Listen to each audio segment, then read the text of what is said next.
Belize's marine and terrestrial protected areas provide key services and goods that are critical to the livelihoods of thousands of Belizeans, and the productivity of these resources is directly tied to our economy.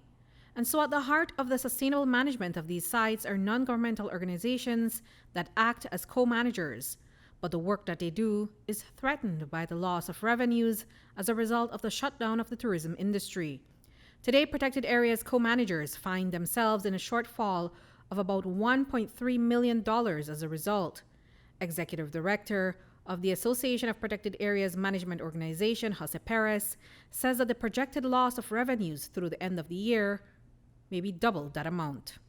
Tourism, of course, visitation accounts for anywhere from 10 to 97% of revenues of protected areas.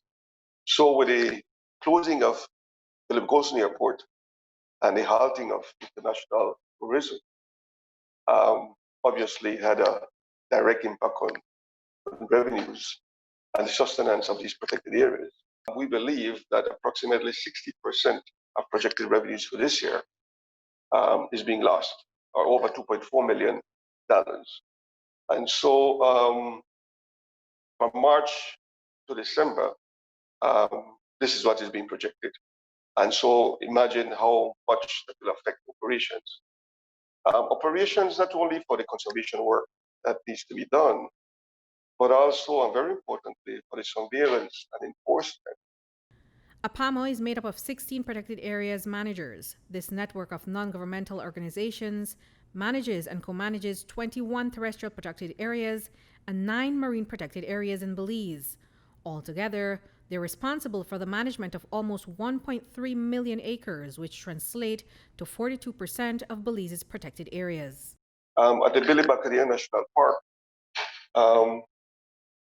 there's a very important hydrological system.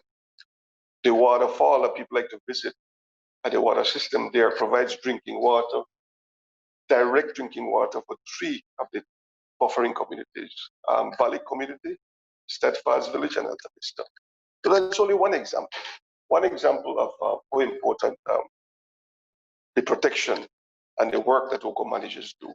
APAMO's Jose Perez says that the concern is that if these NGOs are not able to recover from the losses, there may be serious consequences for these protected areas and the Belizeans who depend on the resources. If we should not recover, the situation could be dire in that many gains that have been achieved over the years when it comes to biodiversity protection and conservation, the safeguarding of ecosystems, will be very exposed.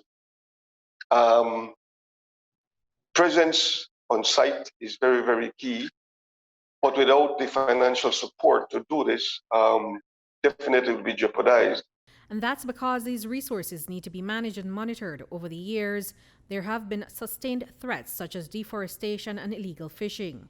And as the scale of the pandemic continues to reach all corners, there will be increased pressure on the natural resources as persons who lost jobs return to rural areas. And not even the state of emergency was able to stop the movement into these protected areas. When it comes to marine protected area and patrols, there were 4 arrests, but there were quite a number of encounters within the marine protected area. They were not caught doing anything illegal, although the mere fact that they were out there, it means that there is threat. When it comes to terrestrial, at Bokawina, they actually discovered newly cut lagging trails. And so to keep up the surveillance and presence at these sites, the NGOs have implemented salary cuts, terminations, scale back of programs and other activities. Some of the NGOs are also looking for new ways to introduce other income generating activities at these protected areas. Definitely attracting the local tourism is very important. So currently what we're looking at is how can we enhance the tourism attributes of each park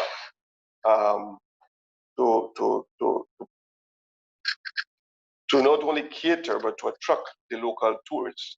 At Mayflower Bokawina, for example, we have started a nursery program, and we are creating little short-term employment for women to be involved in the preparation of these nursery plant bags.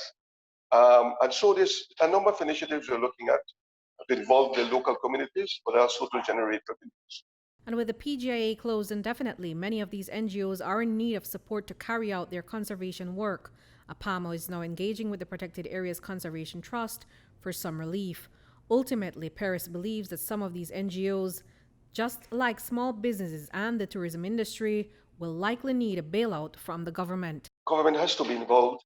And I think at some given time, we will have to reach out to for some kind of relief, because the work that we do, if we put it like this, we'll need some seed funding. And even the seed funding is becoming challenged to access. So yes, we will need government support. We cannot depend only on the donor community. Reporting for News 5, I'm Andrea Polanco.